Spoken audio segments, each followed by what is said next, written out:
Dear students, in our last lecture we discussed concept to be used in exercise 7.1. आपको 7.1 homework में दी गई थी. अब आप लोगों को क्या करना है, 7.2 ट्राई करनी है. इसके लिए आपको थोड़ा कॉन्सेप्ट समझने होंगे कैसे हम 7.2 के क्वेश्चंस ट्राई करेंगे. तो अभी तक हमने बेसिक सीखा है कैसे कॉन्ग्रुएंट प्रूव करते हैं ट्राइंगल्स को. अब हमें कुछ प्रॉपर्टीज़ का इस्तेमाल करके आगे बढ़ना है. तो देखिए, जैसे थ्योरम 7.2 है, it is important theorem. Angle opposite to equal sides of an isosceles triangle are equal. ये थ्योरम क्या कहती है, देखिए हम फिगर बना लेते हैं. If I have triangle A B C, ये कहती है अगर एंगल अपोजिट हैं इक्वल साइड्स के. देखो इक्वल साइड, फॉर एग्जांपल ये दोनों इक्वल साइड हैं, तो इसके जो अपोजिट एंगल्स हैं वो भी बराबर होंगे. तो थ्योरम आप याद रखेंगे, अगर कोई ट्राइंगल आपको ऐसा गिवन है जिसके अपोजिट साइड्स बराबर हैं तो उसके अपोजिट एंगल भी बराबर होंगे. अभी 7.3 आगे पेज पर है, वो उसका कन्वर्स है. उसमें अगर अपोजिट एंगल बराबर दिए गए हैं तो उसमें बोला गया है कि उसकी साइड्स भी बराबर होंगी. ये कॉन्सेप्ट आपकी बहुत हेल्प करेगा क्लास 10th में भी, 9th में भी, और आगे ट्राइंगल्स की यानी प्रॉब्लम सॉल्व करने की, जो भी कॉन्ग्रुएंसी या सिमिलैरिटी या फिर नॉर्मल सिचुएशन पर बेस्ड है. तो इसको प्रूव कैसे कर सकते हैं आप. अगर आपको साइड्स बराबर दी गई हैं आमने सामने की, तो एंगल्स कैसे बराबर दिखा सकते हैं. तो इसके लिए आपको करना पड़ेगा कंस्ट्रक्शन. देखिए हम यहाँ देख लेते हैं इसमें कंस्ट्रक्शन कैसे की गई है. इसमें आपको EBC एक ट्राइंगल गिवन था पहले से जिसकी साइड्स बराबर हैं. आपको लाना है angle B is equal to angle C. तो कंस्ट्रक्शन ऐसे की है, AD एक लाइन ऐसे बनाइए कि एंगल हाफ हाफ ब्रेक हो जाए. या आपकी मर्जी है, आप यहाँ परपेंडिकुलर की कंस्ट्रक्शन भी कर सकते हैं और एक नॉर्मल लाइन की भी कर सकते हैं जो एंगल को बाइसेक्ट कर दे. तो यहाँ पर किया हमने ड्रॉ बाइसेक्टर ऑफ एंगल ए, यानी एक AD ऐसी लाइन बनाई है जो एंगल ए को बाइसेक्ट कर रही है, यानी ये वाला एंगल इसके बराबर बैठ रहा है. ठीक है, फिर हमने इन दोनों को कॉन्ग्रुएंट प्रूव करेंगे ताकि CPCT से ये वाला एंगल इसके बराबर आ जाए. So in triangle BAD and triangle CAD, AB is equal to AC given. देखिए यहाँ गिवन लिखा है. Angle BAD is equal to CAD by construction हमने बराबर ड्रॉ किया है. Also AD is equal to AD common. तो तीन चीज़ें पूरी हो गई हैं, तो हम कह सकते हैं triangle BAD is congruent to triangle CAD by side angle side by SAS rule. Hence angle B is equals to angle C by CPCT. तो आप लोग क्या करेंगे, इस थ्योरम को अपनी कॉपीज़ में नोट डाउन करेंगे. 7.3 भी करनी है. देखिए 7.3 में आपको क्या गिवन है, sides opposite to equal angle of triangle are equal. यानी इस बार आपको अपोजिट एंगल्स बराबर दिए गए हैं, अपोजिट साइड्स बराबर दिखानी है. तो आपको सेम प्रोसीजर फॉलो करना है और आप थ्योरम 7.3 खुद से ट्राई करेंगे. प्रॉब्लम आएगी तो आप मुझसे शेयर करेंगे. Come to example 4. In triangle ABC, तो आप एक ABC ट्राइंगल बनाएंगे. The bisector AD of angle A, AD आप बाइसेक्टर एंगल ए का बनाएंगे, यानी ये वाला एंगल इसके बराबर होगा. जब भी बाइसेक्टर बनाते हैं तो एंगल्स आधे आधे हो जाते हैं ना. Angle A is perpendicular to side BC, यानी जो बाइसेक्टर बना रहे हैं वो परपेंडिकुलर भी है साथ साथ. तो 90-90 भी बन रहा है. शो कीजिए कि AB AC के बराबर है, यानी ABC को आइसोसेलेस शो करना है. बहुत आसान क्वेश्चन है.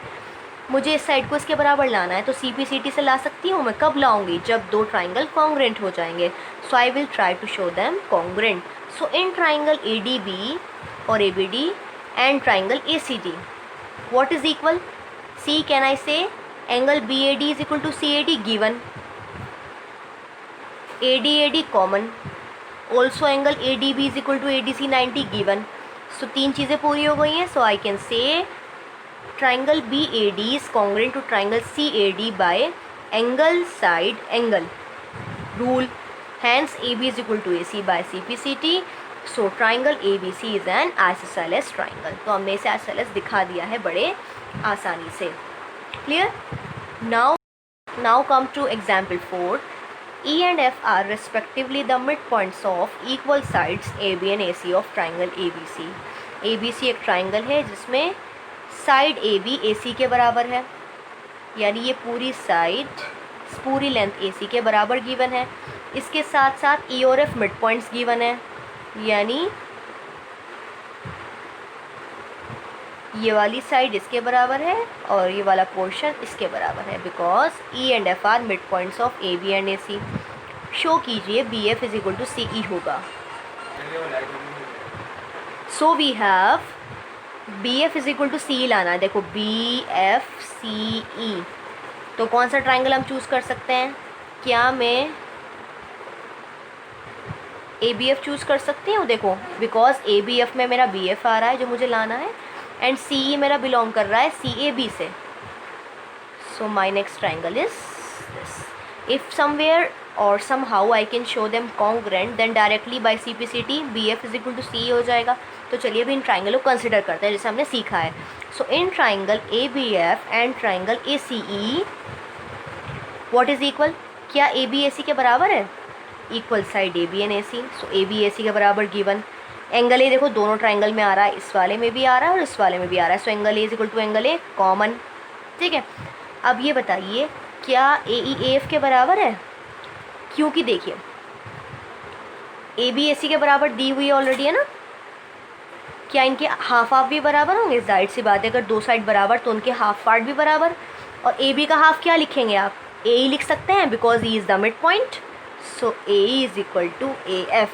तो आपका AE is equal to AF है. इसके लिए आप ये वाला प्रूफ लिखेंगे. हाफ ऑफ इक्वल साइड भी आप लिख सकते हैं और ये तीनों लाइंस भी दिखा सकते हैं. ये मैंने आपको समझाया है कि कैसे हाफ ऑफ इक्वल साइड बराबर आते हैं. सो तीन चीज़ें बराबर हो गई हैं. So triangle ABF is congruent to triangle ACE by, देखो एक तो ये वाला एंगल इस्तेमाल किया है, ये वाली साइड यूज़ की है और ये वाली साइड यूज़ की है. तो हम कह सकते हैं साइड एंगल साइड से कॉन्ग्रुएंट हो जाएंगे. So by CPCT BF is equal to CE. I hope you understood that how we did example 4 and 5. Now come to example 6 also. So here in an isosceles triangle ABC, आपको ABC कैसा triangle दिया है? Isosceles, यानी दो side इसकी बराबर हैं. चलो with AB is equal to AC हमने मार्क कर लिया है.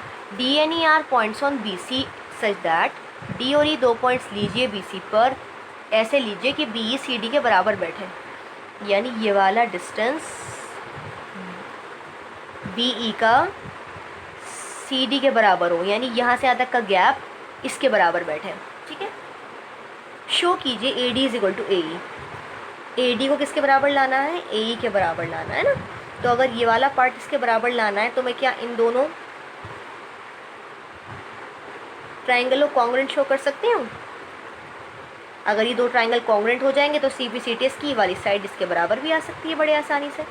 चलिए अब कॉन्ग्रुएंट शो करने के लिए कंसिडर करना होता है तो कंसिडर कर लिया है. In triangle ABD and triangle ACE क्या क्या इक्वल है? देखो ABAC के पहले ही बराबर गिवन है, हमने लिख लिया है.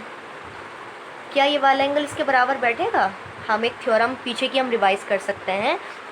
सो whenever opposite sides are equal तो उनके अपोजिट एंगल भी बराबर होते हैं. So angle B is equal to angle CB हो गया है, यानी हमारे पास ये वाली साइड आ गई, ये वाला एंगल आ गया. अगर ये वाली साइड और आ जाए इसके बराबर तो हमारा काम हो जाएगा, साइड एंगल साइड से कॉन्ग्रुएंट हो जाएंगे. अब क्या BD EC के बराबर है? तो चलिए हम कैसे लाएंगे, आप इधर देखिए. क्या BE और DC बराबर दिए हुए हैं? BE is equal to DC दिया हुआ है. चलो BE is equal to DC गिवन. अब क्या मैं दोनों में से DE हटा सकती हूँ? दोनों साइड में से देखो, अगर किसी भी गिवन इक्वालिटी में से कुछ सब्ट्रैक्ट किया जाए तो वो सेम रहता है, यानी बराबर आंसर ही रहता है. अगर दो इक्वालिटी 5 इज इक्वल टू 5 है, दोनों में से मैं सेम चीज़ हटाऊँ, देखो 2 ही हटाया तो 3 इज इक्वल टू 3 आ गया. तो यानी अगर इक्वालिटी में से सेम चीज़ हटाई जाए तो आंसर सेम रहता है, बराबर आता है. तो हमने BE is equal to DC लिया, इसमें से दोनों साइड से DE हटा दिया. So BE minus DE is equal to DC minus DE. This implies, अब BE में से DE हटा दो तो BD आ गया है, DC में से DE हटा दो तो EC आ गया है. यानी मेरा अगर ये वाली साइड इसके बराबर गिवन है तो BD is equal to EC solve करके आ गया है. इसका मतलब हम इस्तेमाल कर सकते हैं BD is equal to CE. Hence triangle ABD is congruent to ACE by side angle side rule SAS rule. So by CPCT AD is equal to AE आपका हो गया है. So this way we completed 3 examples before exercise 7.2. आपको copy में तीनों example करने हैं और 2 थ्योरम्स करनी है 7.2 और 7.3, जिसपे हमें आपने एक्सप्लेन किया कैसे अपोजिट एंगल बराबर होते हैं. अगर अपोजिट साइड्स बराबर हों तो आपको दोनों थ्योरम्स करनी है, तीनों एग्जाम्पल करने हैं. You will try exercise 7.2 at home. In case you have any problem, you can discuss without any issue, without any problem or without any hesitation. So do your work, and then in our next video we will try to cover problem of 7.2 and concept of 7.3 also. Thank you.